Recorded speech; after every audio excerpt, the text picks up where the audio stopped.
Hello বন্ধুরা, কেমন আছো তোমরা সবাই? আশা করছি সবাই খুব ভালো আছো। আমরাও ভালো আছি। আর অনেকদিন তোমাদের সাথে ভিডিও শেয়ার করা হয় না, তার জন্য ভাবলাম যে একটা ভিডিও তোমাদের সাথে শেয়ার করে, আর অনেক রকম কথা জমে আছে যেগুলো তোমাদের সাথে শেয়ার করব। তো আমি প্যাকিং করছি, দেখতে পাচ্ছ।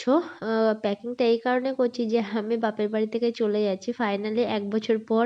মানে বাপের বাড়ি 1 বছর ছিলাম, সেখান থেকে এই 1 বছর পর এই চলে যাব, তার জন্য প্যাকিং করছি। তো তার মধ্যে শ্বশুর বাড়িতে গেছিলাম, ঘুরে এসেছি। তোমাদের সাথে সে ভিডিও শেয়ার করা হয়নি, আমি ভিডিও করতেও পারিনি। আমি যাকে দিয়ে বলেছিলাম ভিডিও করতে, সে একটু একটু ভিডিও করেছে, সেই ভিডিওটা আপলোড করার মতনই ছিল না, তার জন্য আমি আর করিনি।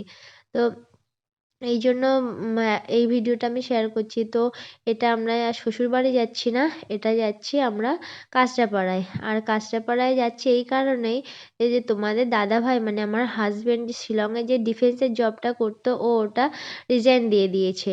কারণ ও এর কাঁচরাপাড়াতে ইন্ডিয়ান রেলওয়েতে জব পেয়েছে, তার জন্য এটা শুরু করেছে। তো বাপের বাড়ি থেকে ডিউটি করতো ও আর 2 মাস ধরে। তো এখানে আর কতদিন ডিউটি করবে বলো? ও একা একা থাকতে পারবে না। তারপর মাম্মামকে নিয়ে আমিও পারতাম না, এই জন্য একটু লেট করলাম যেতে। মাম্মামের 5 মাস পূর্ণ হয়ে 6 মাসে পুড়েছে। এই জন্য এখন ভাবলাম একটু কোনো রকম সামলাতে পারবো, আর কাছাকাছি তো যাচ্ছি, যে কেউ হয়তো একটু মাঝে মাঝে দেখতে আসতে পারবে, তার জন্য যাওয়া। আর দেখো আমাদের সব প্যাকিং হয়ে গেছে, কতগুলো দেখো জিনিসপত্র, পুরো একটা গাড়ি লেগেছে আমাদের এতগুলো জিনিসপত্র নিতে। সবাই রেডি করছে, গাড়িতে জিনিসপত্র মাল তুলছে। আর পেছনে আছে আমার বর থাকবে, আর আমি ড্রাইভারের সাথে সামনে বসবো মাম্মামকে নিয়ে।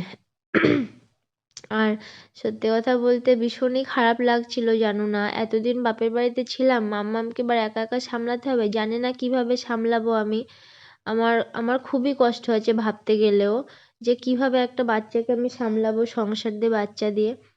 তো যাই হোক, আমাকে এক না একদিন তো যেতেই হবে, আর সামলাতেও হবে। তাও আগে থেকে যাওয়াই ভালো। তো রাস্তাতে যাচ্ছিলাম, আমাদের বনগাঁ থেকে কাঁচরাপাড়ার দূরত্বটা কিন্তু বেশি না, 2 ঘন্টা আমাদের পুরোপুরি লাগেনি। তো আমরা বাড়ি থেকে বেরিয়েছিলাম 1টা 20-তে, 3টে 20-র আগে আমরা ওখানে পৌঁছে গেছিলাম। আর পৌঁছে সেইভাবে ভিডিও করা হয়নি, দেখতে পাচ্ছ জিনিসগুলো কিভাবে অগোছালো আছে।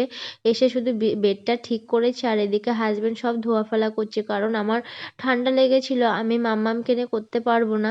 তার জন্য ও বললো তুমি বসো, আমি সব কিছু করে দিচ্ছি। আর অল্প কিছু গোছানো হয়েছে, খাট নেই, আলমারি নেই, সব কিছু আনতে হবে, তারপরে পুরোপুরি গোছাবো। আর এই বাড়িটা আমরা ভাড়া নিয়েছি, এটা সামনের জায়গা, এটা পুরো বাড়িটা আমাদের ভাড়া নিয়েছি আমরা। আর এটা হলো সামনের পজিশন, এটা পুরো 1 BHK। তো এটা দেখো ঢুকে বারান্দা, এখানে বারান্দার এখানে এতটা জায়গা আছে, এটা সিঁড়ি ঘর, ওটা বেসিন, ওখানে ডাইনিং টেবিল রাখা যাবে। আর এখানে একটা বেড পাতলে গেস্ট আসলে শুতে পারবে এখানে। আর এটা একটা বেডরুম সেপারেট।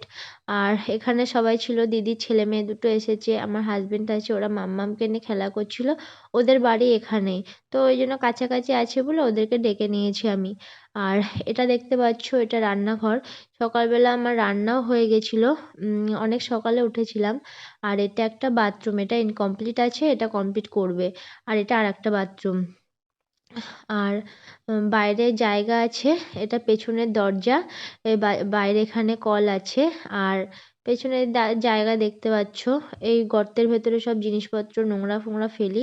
আর সকালে আমি রান্না করেছি বললাম তোমাদেরকে, দেখো আমি ফুলকপির তরকারি রান্না করেছি, শুধু ফুলকপির তরকারি রান্না করতে পেরেছি। আর আমি সাবুর খিচুড়ি করব, তার জন্য ওখানে সব সবজি কেটে রেখে দিয়েছি। আর কিছু সকালে চা খেয়েছিলাম, তা এগুলো ধোয়া হয়নি, বেসিনে পড়ে আছে। তো ভাবলাম ওরা মাম্মামকে সামলাচ্ছে, আমি বাসনগুলো মেজেই নিই।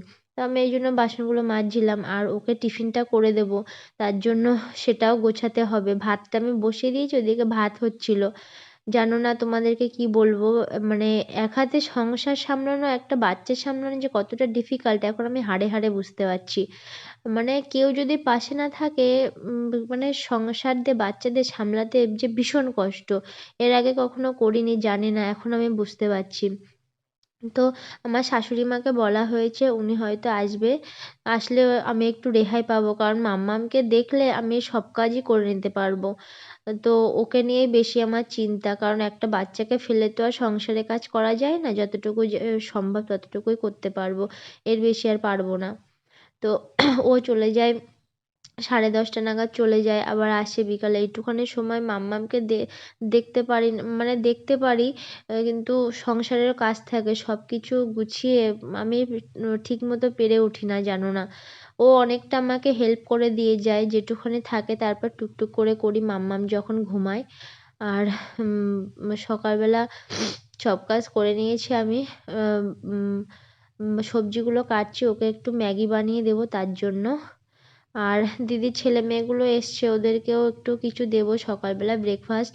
ওরা সকালে খেয়ে এসছে, বললো ভাত খাবে না, তো আমি ভাবলাম ম্যাগি করছি একটু বেশি করেই করি, ওদেরকেও দিয়ে দেবো, তার জন্য বেশি করে করা। আর আমি বললাম যে সাবুর খিচুড়িটা করবো, ওটা আমার জন্য, তাই আমি ডাল সেদ্ধ বসিয়ে দিয়েছি। আর ডাক্তারে যেন না বলেছে যে মাম্মামের তোলা যেন না খাওয়াতে, তোলা খাওয়ালে মাম্মামের একটু প্রবলেম হচ্ছে, এই জন্য সবসময় যেন ব্রেস্ট ফিডিংই করে যতদিন হয়। তো ওরা দুধ বাড়ানোর জন্য কিছু টিপস আমি অনেকের কাছ থেকে শুনেছি, তো সবথেকে ভালো লেগেছে এই সাবু দিয়ে খাওয়াটা। মানে সাবুর আমি যে কোনো কিছুই খাই না কেন তাতেই বাড়ে। তো ওটাতে খুব ভালো একটা হেল্প পেয়েছি আমি। যখন আমার একটু অসুবিধা হয় তখন আমি সাবুটা খাই। তার আগে বেশি বেশি করে খেয়ে নিই, মানে 3 বেলায় খাই কোনো কোনো সময়, যখন বেশি হয়ে যায় তখন আবার খাওয়া বন্ধ করে দিই। এই জন্য এখন আর অসুবিধা হয় না। তো দেখো আমি ম্যাগিটা বানিয়ে দিচ্ছি, এটা আমার দিদির ছেলে আমার এই ক্যামেরাটা ধরিয়ে দিচ্ছিল। তো আমার আস্তে আস্তে সব করা হয়ে গেছে, এদিকে ওকে খেতে দিতে হবে, ওর টাইম হয়ে গেছে, আমি সব কিছু দিয়ে দিয়েছি। এটা ডাল ডাল ছিল, ডালটা গরম করে দিয়েছি, আর ফুলকপির তরকারিটা করে দিয়েছি। আর ম্যাগিটা আমি ওকে করে দেবো টিফিনের জন্য।